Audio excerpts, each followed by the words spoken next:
Yo les mobbers, aujourd'hui petite vidéo sur la selle de la 51. Donc là vous voyez que c'est encore la selle d'origine avec la barre d'enfort d'origine, tout simplement parce que je vais la laisser. En fait j'en avais fait une, donc je devais sortir une vidéo, mais comme elle n'était pas finie, je l'ai pas sortie. On va pas tenir beaucoup, mais en gros c'était elle. Vous voyez la forme et tout, assez propre. Donc je l'ai fait, j'avais mis sur le cadre pour essayer la position. Parce qu'en gros ça aurait été quasiment la même chose, hein, à quelques trucs près. Donc je l'ai mise, j'ai roulé un peu. Plus le tape cul, tu meurs. Et en plus, la position de conduite était absolument à chier. Donc là, vous voyez, je suis surélevé sur la selle d'origine, je suis bien surélevé. Hein. Donc, mais comme moi je suis assez grand, et bah du coup là je suis bien positionné avec les cale-pieds du bas. J'ai les genoux les jambes pas trop pliées et je suis bien pour conduire. Alors qu'avec celle-là, comme elle est 2 fois plus basse, j'ai l'impression d'être accroupi dessus. Donc de une, ça me faisait chier, ça me faisait mal aux jambes. En gros, ça m'a cassé les couilles. En plus, c'est la merde à faire le moule. Donc du coup, j'ai préféré mettre la selle-là parce que je suis mieux assis dessus et refaire les carénages. Donc là, j'ai déjà bien avancé sur les carénages. J'ai tout poncé. Vous voyez, c'est le carénage arrière. Ça, c'est le garde-boue avant. Et comme ils sont à peu près tous abîmés, bien vénères, je les refais. Donc le garde-boue, il est fissuré là, et de l'autre côté, et à l'avant. Donc j'ai fait des petites chutes. Hein. Vous voyez, là, pof. Après, il y aura à redécouper. Et ça comme ça. Je vais essayer de boucher le trou sur le garde-boue là. La coque arrière, elle est fissurée là. Et pareil en haut. À l'arrière là, elle est pétée. Et là, il manque le bout là. Sauf qu'à l'arrière, j'ai le bout qui manque ici. Je l'ai. Donc en gros, j'ai juste ça à faire et recoller ça. C'est pas énorme. Donc là, je fais le mélange. Donc, je pense que je vais faire 100 g de fibre de résine. 100 g de résine et 1 g de 1 mg. Enfin, 1 millilitre de durcisseur. Donc moi je fais ça avec une seringue. J'ai jamais fait ça. Donc on va voir. Donc voilà, j'ai renforcé partout. Là aussi, je l'ai pendu pour que ça fasse pas de... Parce que autrement la coque elle se met comme ça. Et là j'ai fait comme je pouvais. Hein. Donc je sais que ça va pas être top, mais j'ai fait comme je pouvais. Donc voilà, on attend que ça sèche et après on déballe. Les bricoleurs. Donc là on voit que j'ai fini la fibre de verre. J'ai passé un petit coup de papier ponce. Je vous expliquerai mieux la technique après hein, que j'ai fait pour le bout cassé. Donc là j'ai juste placé le bout qui me restait et j'ai mis la fibre, ça a tenu. Pour mon garde-boue, j'ai solidifié les côtés.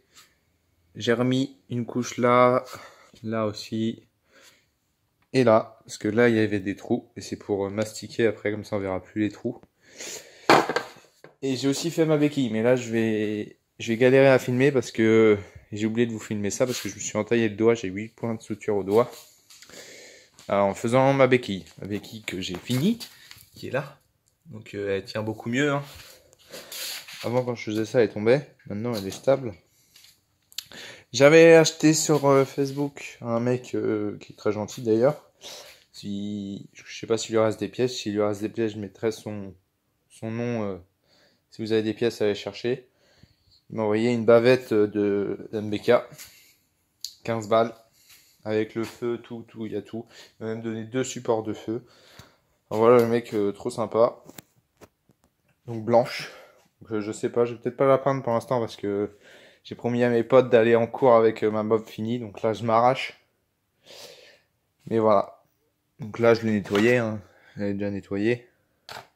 Bon la peinture a vécu. Donc c'est pour ça que je pense que je vais en refaire une. Mais je sais pas encore la couleur. Je sais pas si je vais faire blanc. On verra. Donc les trous s'adaptent bien. Donc j'ai regardé avec la bavette et ma pièce là de mon carénage arrière était cassée. Donc franchement, bien récupéré. Donc je vais vous expliquer, j'ai mis un bout de carton que j'avais mis du scotch par-dessus. Je l'ai pris, je l'ai aligné par rapport à cette ligne-là. Je l'ai tiré avec un bout de scotch attaché ici. J'ai mis une première feuille, j'ai attendu. J'ai attendu que ça sèche. De toute façon, j'étais à l'hôpital, donc je ne pouvais pas continuer. Et après, j'ai remis deux épaisseurs de fibres. Donc, une à l'intérieur et une à l'extérieur. Là, j'ai tout poncé. J'ai adapté le trou. Tout est nickel, prêt à mastiquer. Franchement, nickel. Rien à dire. C'est la première fois que je fais de la fibre de verre. Je sais pas ce que vous en pensez, mais moi, je suis très content de moi. Franchement, c'est nickel. On repeint, je suis même pas sûr qu'on voit la diff. Bon voilà, il y a quelques gouttes de résine à faire. Donc voilà, je viens de mastiquer. Donc c'est pas très propre, hein, mais mastiquer à une main c'est un peu compliqué. Donc là j'ai du ponçage. J'ai beaucoup de ponçage.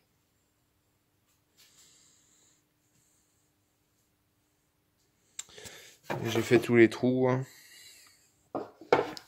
Là j'ai refait bien la tête histoire qu'on voit plus. J'ai tout bien poncé, ça va être nickel chrome. Bon, il y a encore des petites heures de ponçage. Ça va être bien. Faut pas penser à ponçage, mais. Donc voilà les mobbers. Je vous ai passé le masticage et tout. Parce que c'est chiant, c'est long et ça sert à rien que vous voyez ça. Vous voyez. Enfin voilà, vous avez compris quoi. Donc, on voit très peu de mastic. Donc j'ai fait 180 pour le mastic. 400, 600. En vrai, il n'y a pas besoin de plus. Hein. Bon, là, j'ai pas mastiqué parce que c'était bon. Là, j'ai mastiqué. Vous voyez les trous. On les voit plus. Pareil là. Pareil de l'autre côté. Là. C'est un peu mieux. J'ai mis un petit coup de papier ponce à l'intérieur. Et là, je vais tout nettoyer. Et après, on va passer de l'après. Donc, je vais prendre de l'après blanc. Comme ça, donc la peinture à action. Le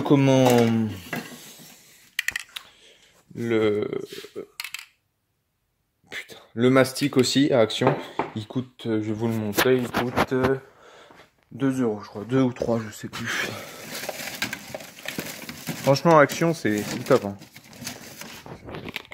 Voilà, c'est ça. Il se ponce bien. Hein. Il est pas trop dur à poncer. C'est un petit focus. Voilà. Donc, bon mastic. Genre, il est chiant à appliquer, mais il est bien. Autrement. Donc voilà, peinture à 2,19 la bombe. Donc ça, c'est d'après. J'en ai deux. Il fait blanc là, mais il est un peu plus gris. Hein. Et voilà. Donc je nettoie et je mets une couche. Donc à toutes. J'ai fait la première couche d'après.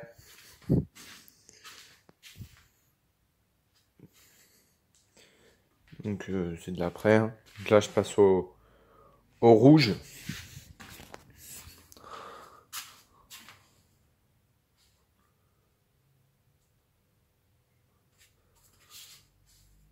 Voilà. Donc on passe tout de suite au rouge. Voilà. Deuxième couche de rouge. Ou troisième, je sais plus. Enfin voilà, c'est la fin. Donc, bien rouge. Hein. J'allais apprêter avant. Donc là c'est la dernière. Il me reste à mettre le vernis sur elle. Ça c'est fini au vernis. Vernis fini là-dessus. Pareil là-dessus. Pareil là. Donc merci d'avoir regardé cette vidéo les mecs. Les filles, s'il y en a. On se retrouve la prochaine fois quand tout sera monté. Et voilà. Ciao!